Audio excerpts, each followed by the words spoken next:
3. Episode 31 of the Mainly Golf Show. I am very black cap wearing Jack Milne. I'm joined with the Sticky Bandits, Hep and Marve. We're here to preview both tournaments. Hep, I don't even know what's the one in Mexico called? The Worldwide Technology Championships. Just That'll rolls do, off the tongue. doesn't it? The Cooch were bottling it 12 months ago when I was on 80 to 1 championships. And probably more attention will be on the Abu Dhabi World, HSBC Championships in the DP World Tour with the big guns all out in force. For the European side, it's Rory McIlroy, Tyrrell Hatton, Tommy Fleetwood. You can even throw probably like a Justin Rose or a Shane Lowry, Rasmus, Bob McIntyre. A lot of money already for Bob and Shane, but we'll stick to the PGA Tour. Do you guys think it's a little bit weird that the season will start in like November in a different country? Is this just another example of the PGA Tour kind of losing a bit of focus, a bit of shape?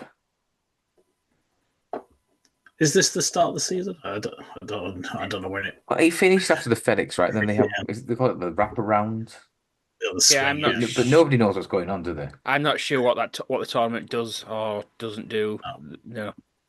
I just read there's 3 events left in the fall swing or whatever, and then the top 125 in the rankings get their tour card for next year. Oh, so they're still So I playing for the guess- card. I always felt like the Sony was the start of the year. Yeah, there's still 3 events to get that for them the next season. But I don't know. The Sony's like in January, so maybe that's just why I assume it's the first real one of the season.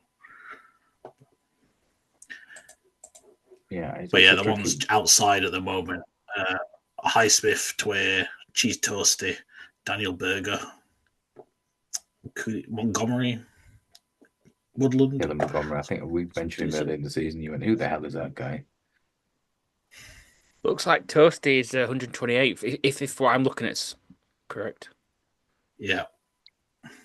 Yeah, I don't know how it works. It's similar kind of arguments on both tours because Rasmus Højgaard, I think, needs a top 20 finish this week in Abu Dhabi to get his PGA Tour card and join his twin Nikolai out stateside this year. So it doesn't make any sense how the season, finished in America wise after the FedEx Cup. DP is a bit different, and they have obviously the Dubai race to Dubai finishers next week. So it's a tricky one. But yeah, it's a bit of a disappointing field, right? Would you have a look at any value, Heppel, Mexico wise? I think it's high altitude, right? So it's a bottomless course. Yeah, and the guy that stuck out to me, I think he's not been in the best form for a while, but I just mentioned him there is Daniel Berger, just outside the top 125. So he needs a good performance, but that's it's probably not a good thing to be backing players that are shit enough to be outside the top 25 just because they're more motivated apparently. But he's out at 50 to 1 on Sky Bet, 40 to 1 on 365. Big name for this field, to be honest, and at that price, like on his day, top form, he's probably the best player in this field. I saw dropping into a handicap. Mentioned last year, Eric Van Rooyen. Hep always says if there is water, he will find it. He managed to somehow avoid all those things last year. He's 33 to 1 for a big performance. Patrick Rogers is another who's kind of always goes close. He probably should have won. He had the 54-hole lead. I can't remember what tournament was early in the season. He's another one, 40 to 1. Whereas if you look at the Hep go-to guys, Keith Mitchell, Tom Hoge, Taylor Moore, 25, 33s, 33s, the perennial nearly men. I do like someone like a Gary Higo, I think it's 250 to 1.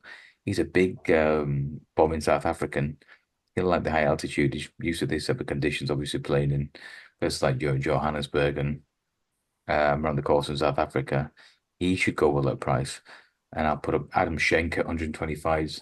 He was supposed to be like the next big grinder on tour, a bit like a Russell Henley a couple of years ago. I think his missus was due and he kept playing and playing and playing. He kept like scraping those top tens. He's kind of fell off the wayside last year, but Schenk 125s probably too big based on his form around this time last year.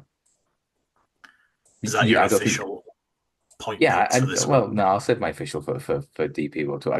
I don't think I like Gray. I like Griezmann. I think he's a good player. I think you'd be folly to be piling into someone at 16s, 20s at this type of crapshoot event. Yeah, you're not backing him as a favourite.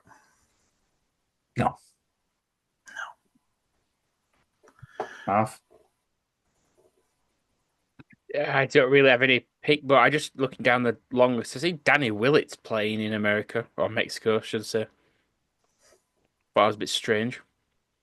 Um, he's big top price 400 to 1 with Sky Which means Bet. if you put a pound on, you lose a pound.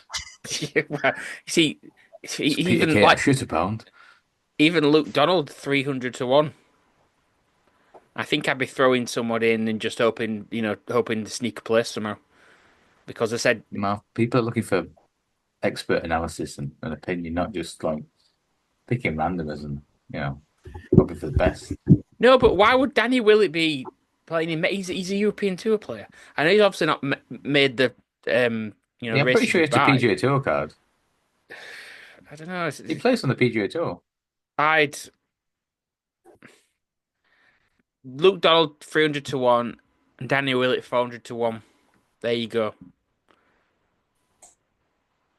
And have you had a look at the DP World Tour at all? You don't like the Euro Tour, do you, Marv? No, I thought that was the tournament we were focusing on this week, to be honest. Okay, well, give us your expert. Rory 92 favourite, would you be? I,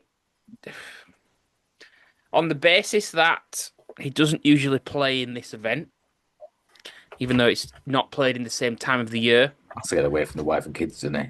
So the basis that he doesn't necessarily have any course form, at least from what we know about, then no, I don't. I wouldn't fancy Rory. Fucking big bills up there.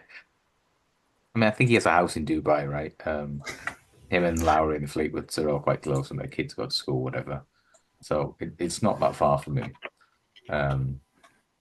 I do think he's very short. Tyrrell's likewise short. I mentioned before, Tommy Fleetwood's a two-time winner, two-time runner-up.